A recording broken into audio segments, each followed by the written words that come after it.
Yeah, my name's Preditah. I'm a music composer, producer. I'm from Birmingham in the UK and I produce mainly grime music. Don't know if you've heard of that, but that's what I produce mainly. Preditah. Grime hasn't actually got a defining sound. It's the same tempo as dubstep, but it's more bouncier. I grew up on gospel music, a little bit of hip hop, reggae, but obviously grime itself has only been around for like 10 or 11 years now, so it's still a new genre of music.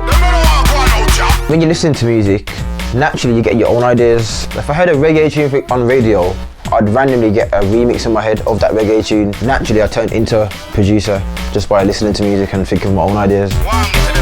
Preditah.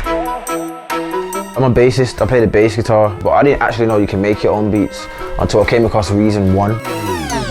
Oh, you can make your own beats, that's sick. Back then it was more like Dr. Rex loops and stuff like that, and I think my beats were just literally Reason sounds, just looped over and over and over again for ages. I'm still learning now, but it's definitely one of those things that you learn as you go on.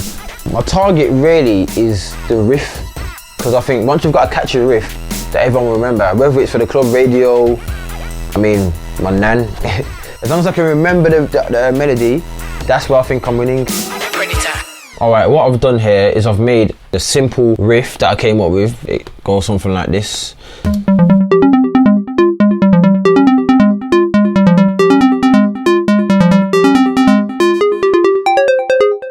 Okay, so it's got an 8-bar intro with just that, and obviously it filters up and then it goes an octave higher when it drops in.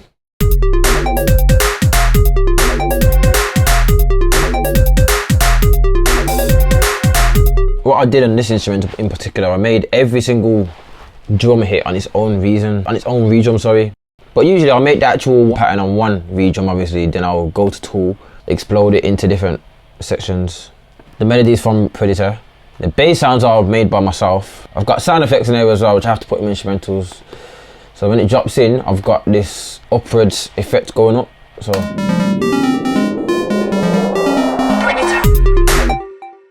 It's a pretty much simple instrumental. I've got a string section here as well, just a little chord that comes in.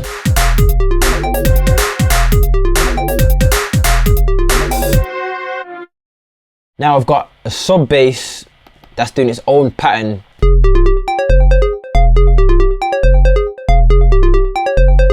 As you go along, there's more sounds that add into it. Like obviously you got this like arpeggiator kind of vibe.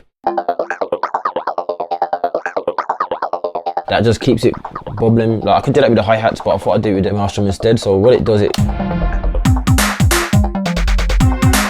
just keeps it flowing.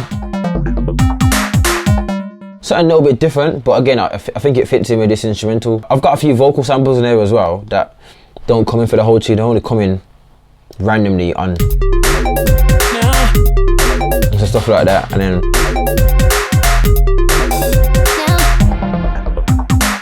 Yeah, that's what I've done with this already.